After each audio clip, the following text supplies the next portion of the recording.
Hello my dark darlings, and welcome back to Miss Macabre.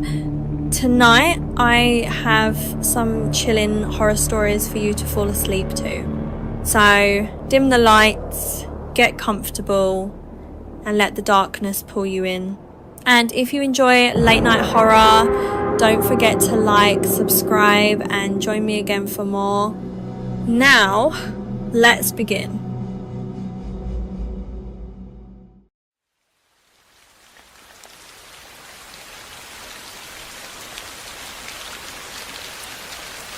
When Lila Dawson moved into a shared rental house in southeast Portland during grad school, she thought the biggest problem would be balancing research, late night papers, and the two roommates she barely knew.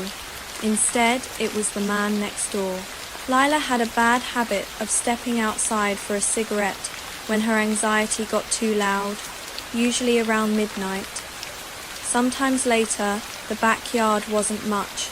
Just a narrow strip of grass, a leaning fence, and a single porch light that flickered if the wind hit it too hard.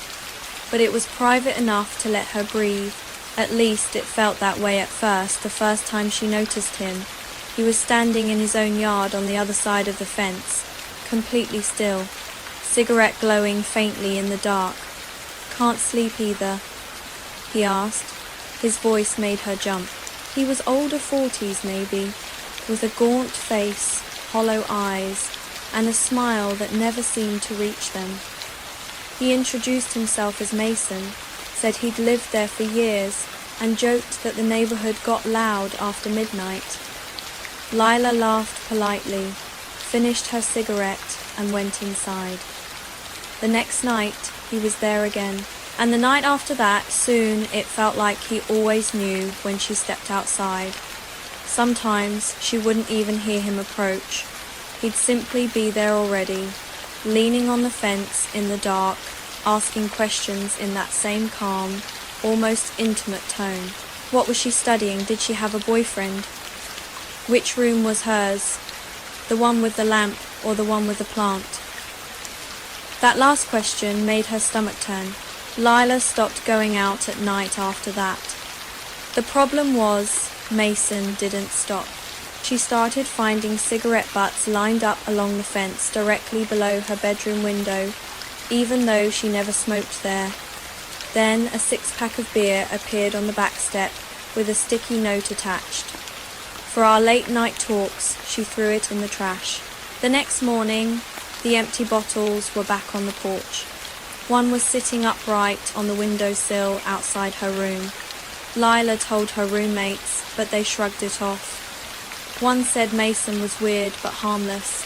The other suggested she was scaring herself because she was stressed. For a few days she almost believed them. Then she woke to scratching. Not a loud noise, a slow, deliberate scrape against glass. It was 2:47 a.m. Lila sat upright in bed, frozen, listening as the sound continued. Scratch. Pause. Scratch. Pause. Like someone dragging a fingernail across her bedroom window.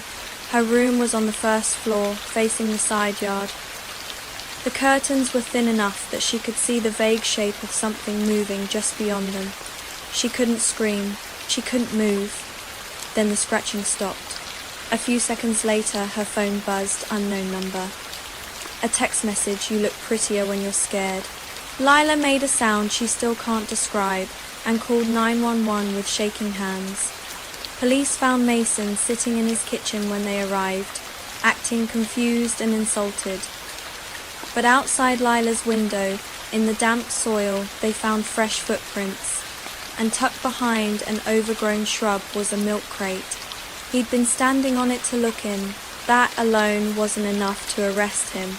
What changed everything was the search warrant executed 2 days later after officers linked his phone to the anonymous text. In his garage, they found a notebook containing details about multiple women in the neighborhood, sketches of bedroom layouts, and a zippered pouch holding stolen objects, hair ties, photos, earrings, and a pack of cigarettes that belonged to Lila. She moved out before the month ended. To this day, she still hates smoking outside after dark, because sometimes the person you think you're sharing the night with is already trying to claim it.